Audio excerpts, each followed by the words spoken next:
Well, boys and girls, Conquest is about to begin again. Maybe you're playing easy, maybe you're playing normal, maybe you've even advanced to hard Conquest, and the question really comes for a lot of you guys, what are some of the best early, mid-game type teams that you can use in Conquest in Star Wars Galaxy of Heroes?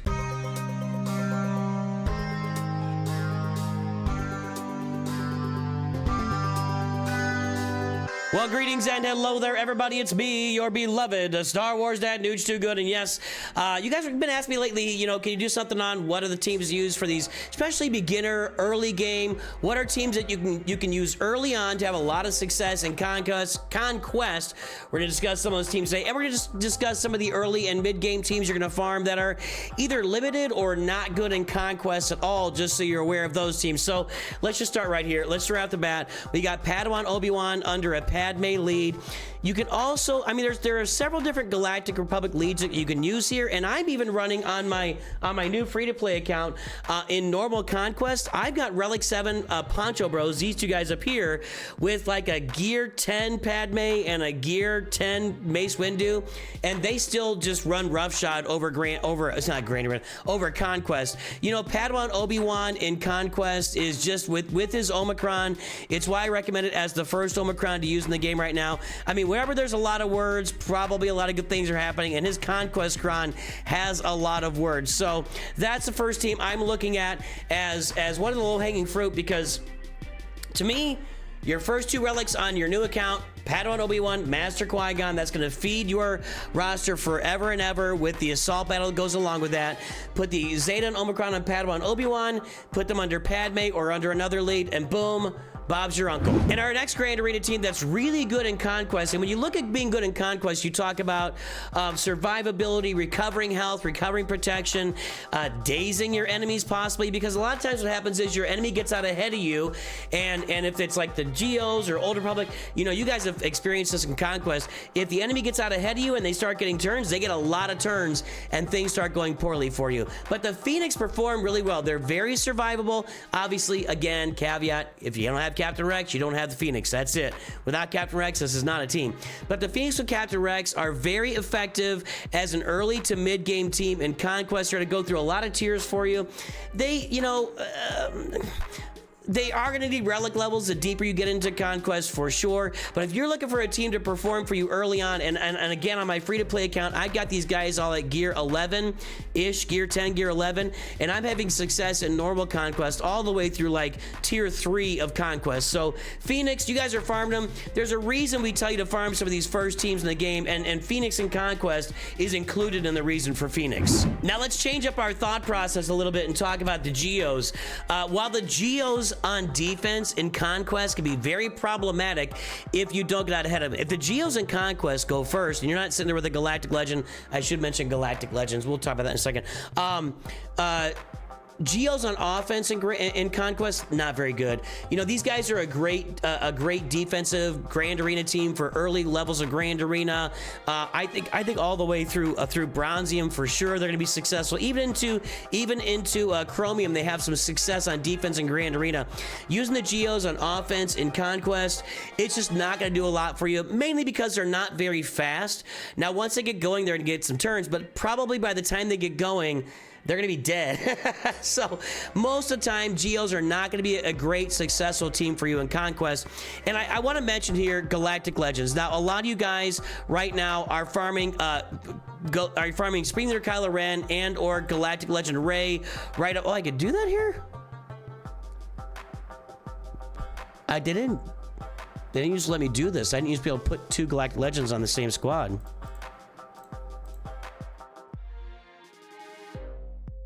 Huh. All right. Well, maybe if I was trying to go into battle, it wouldn't. But regardless, if you go out and you get those Kylo and Rey bundles and you farm Kylo and Rey, obviously they're going to perform for you in Conquest. Especially, I mean, normal Conquest are just going to walk it. Even hard Conquest, they are built for it. Now, one thing to be of note here, Rey's going to be really good at keeping her team alive and getting you the 3-star on your tiers. The deeper you go into there, Kylo's probably going to end up standing alone at the end of the battle and getting you less stars in the battle. But if you've gone ahead and invested in Rey and or Kylo with those early Lightspeed bundles, or other Galactic Legends as well, anybody except Sith Eternal, they're going to have a lot of success in Conquest. And a lot of people really love Jedi Master Luke if you've got him in Conquest, because they use him to cheese feats, because he's so survivable. He tanks the whole time. You put Wat Tambor out there, gives him a bunch of protection, clears his debuffs every turn, and he just keeps the team alive while he's tanking for everybody, and you can cheese some of the feats. I always struggle with this. I don't know why. I've got some kind of performance block on that. It is what it is. You know, we all need to help our performance every now and then.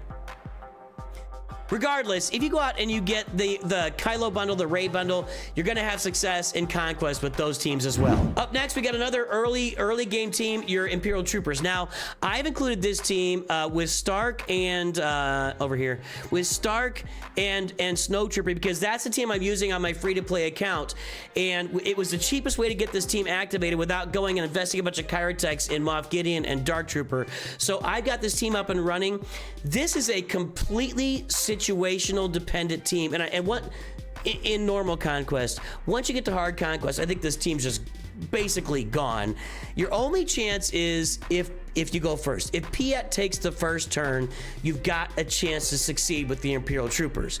If the Imperial Troopers don't go first, it's pretty much over, because almost every team in Conquest has some kind of turn meter mechanic in there, or is doing something extra that's really dangerous.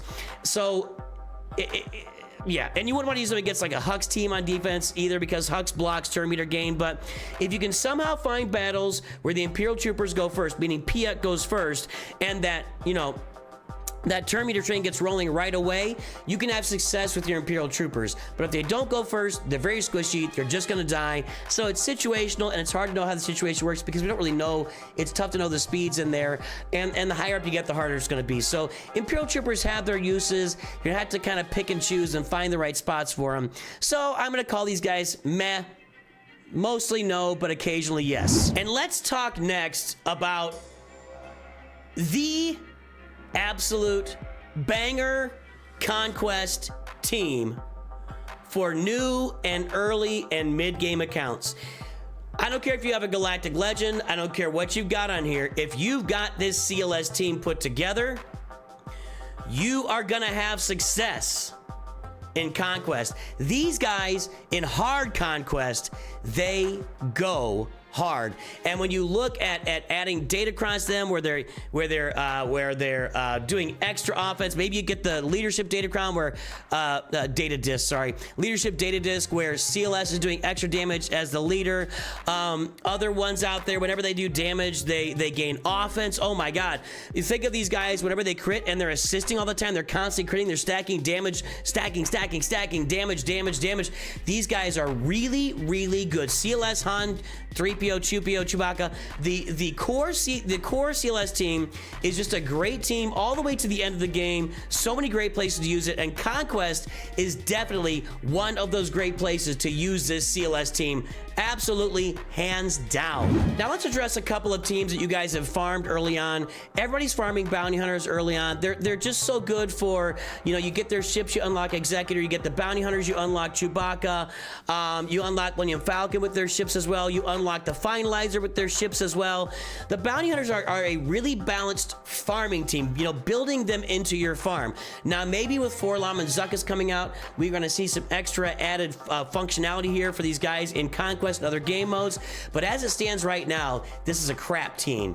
This is an absolute crap team in Conquest, and you're just not gonna, let me back up a little bit. Easy Conquest, guys, you can use a lot of different teams. Easy Conquest is actually, but it is very easy. When you get into normal, this team's not going to perform outside of the first tier. That's all at Gear 12. This team is just not going to do it for you in the later rounds of normal Conquest. And in hard Conquest, you can forget it. This is not going to be a functional team for you on any level in Conquest, unless somebody's... by the way, I'm open to feedback on all these. Maybe somebody's using these and having a lot of success. I don't see it, man. There's nobody with any speed here. There's not a lot of turn meter gain outside of Boss gaining his own turn meter.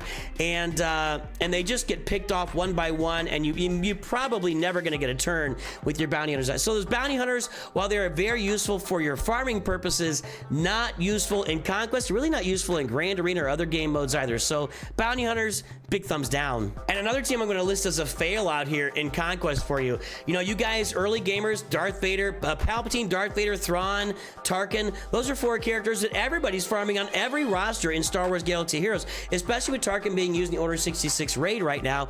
You might have these characters upgraded on your roster. And again, easy is easy, normal, whatever you get to. When you get to like tier 2 or 3 of normal, the problem with this team is they're not super fast. Now, Vader might gain some turn meter against like a bunch of rebels or Jedi. So, and that might work out for you against it. And you put old Ben over there, maybe, I don't know. Maybe he goes first, but you run into a lot of tenacity ups. And what ends up happening with this team most of the time is they just don't get turns. They go out there, Thrawn gets squished first.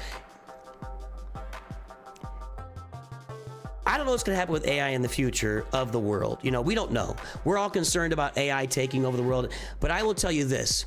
If there's one thing that AI does better than anything else, the one thing that AI is extremely good at in this world is targeting Grand Admiral Thrawn first when he's on the field. I don't care what team you've stuck him into. You guys, for 5 or 6 years in this game, Grand Admiral Thrawn was the ultimate plug-and-play character. The ultimate. You plugged and played him and General Kenobi. You could plug and play him anywhere you wanted onto any dark side or light side team. You could plug and play Thrawn onto like a General Kenobi team. That happened for a year. Nah, it happened for a year maybe. Anyway, since the beginning, from the first of your days to the last of your days, Grand Admiral Thrawn will get targeted first. Regardless, what happens is this team, if it gets going and you get a chance, the other team does not have any tenacity up, maybe you get a shot to get some stuff done here. Generally speaking, this team is not going to get a lot of turns, and they're just going to go out there and take a whooping, and you're going to move on, and you'll have to figure out ways to get Darth Vader to other. If you need a bunch of dots for a feat, got to get Darth Vader into another team. I don't know. It's struggling. This team struggles in Conquest. Here's another Midland team. I'm gonna say this, a similar thing to Imperial Troopers. If this team gets to go first and you mark the right target, you can have some success with Jedi Knight Revan. And I got the 4. This is kind of the core team for Jedi Knight Revan until you get Jedi Master Luke on your team, and then Jedi Knight Revan moves over to that Jedi Master Luke team, which is kind of unfortunate for Jedi Knight Revan in the game. But regardless, this is kind of the core team out here with Grandmaster Yoda sharing a bunch of buffs and giving everybody foresight, and Jolee reviving them. You can have some success with this team in normal Conquest. Hard Conquest, it's a lot more dicey. I think, you can pick and choose your spots and find places to use Jedi Knight Revan, because a lot of you guys have farmed Jedi Knight Revan early, and there are Lightspeed bundles out there, and a lot of you guys bought those and unlocked Jedi Knight Revan and Darth Revan. So yeah, it's a successful team in Conquest, but I think you have to pick your spot. I know you have to pick your spots as well, because if you don't, especially when you get to hard Conquest, this team, if it doesn't fit, then it's not going to go well. You're not going to have overwhelming success. You got to pick your spots with Jedi Knight Revan. And the same thing can be said for Darth Revan. Darth Revan is, you pick your spots with Darth Revan, you find the right place to go. If he goes first and gets fear on everybody, you are off and running, and good things are going to happen. If he doesn't get to go first and their team really gets in there, you're going to struggle with Darth Revan. Now, I think the higher relic levels on Darth Malak really do help out a lot, but just generally speaking, this is another team that can have some success in Conquest for you, but you've got to pick your spots. You got to find the right teams to counter with it. You got to have the right data discs in place, maybe some potency. I don't know exactly what you have in place, but maybe even like the support discs. If you got support in there with Bastila Shan Fall, which I should also mention with that Jedi Knight Revan team, Bastila Shan, Grandmaster Yoda, Jolee, they're all supports. If you get the support, like 2 or 3 support crons out there, these teams have way more success. So I should have mentioned that. It's not crons, discs. I keep saying there's too many data discs and data crons and cron discs and disc crons in the game. Data discs. If you get a bunch of good support discs out there in Conquest, where Bastila Shan Fallen, Grandmaster Yoda, Bastila Shan, and Jolee Bindo are doing a whole bunch of extra damage, even those Imperial Troopers, they're all supports. So if you get them out there with a bunch of support crons and they get the first turn, bada bing, bada boom, big bad damage, big bada boom is going to happen. So these guys can work. Get some support crons. Maybe you'll do better. I just think you have to pick your spots with Darth Revan as well. And last but not least, a lot of you guys have farmed General Skywalker in the 501st here because a lot of you guys went for Lord Vader as your first GL, even though I advise you not to do that. But with the launch of the clones and your guys' love of Lord Vader and Anakin in general, a lot of you guys have Gas on your roster. Gas is a big thumbs up in Conquest. He is a high performer here. He does a lot of great things, and he can really lift your performance in Conquest. One note, he will tend to be much like Kylo Ren. He tends to focus on keeping himself alive rather than his team. Actually, he's kind of like bipolar with that. Like 1 minute, sorry, any bipolar, if I'm not trying to insult, but 1 minute he's keeping the whole team alive, and the next minute he's letting them all die. Then he's keeping them all alive, then he lets them all die, and when they all die, he gets big boosts. So you're going to tend to maybe not get 3 stars with Gas the deeper you get into Conquest. But as far as Gas's performance with the 501st in Conquest, it's a thumbs up, man. He's going to be really, really effective. Maybe not as effective as Commander Luke Skywalker's team, but Gas is going to be really good for you. And there you go, boys and girls. Those are your early and mid-game teams that are going to be the most successful in Conquest on your roster. Let me know here in the comments. I tried to cover the teams. I tried to cover all the teams or some of the biggest teams you're farming early on so you guys can get a good feel for do those teams work in Conquest. I didn't put the Pretty Pals in here. I don't really know if the Pretty Pals are performing in Conquest. I'd have to guess no, unless you've got the Great Mothers farm, then maybe it's a yes with the Great Mothers if you put them in there. So not sure about those guys that live here. Let me know if you guys know about the Pretty Pals out there. That's all we got for today. I hope you have a great day. I'll talk to you soon, and always, of course, remember, Newt's too good.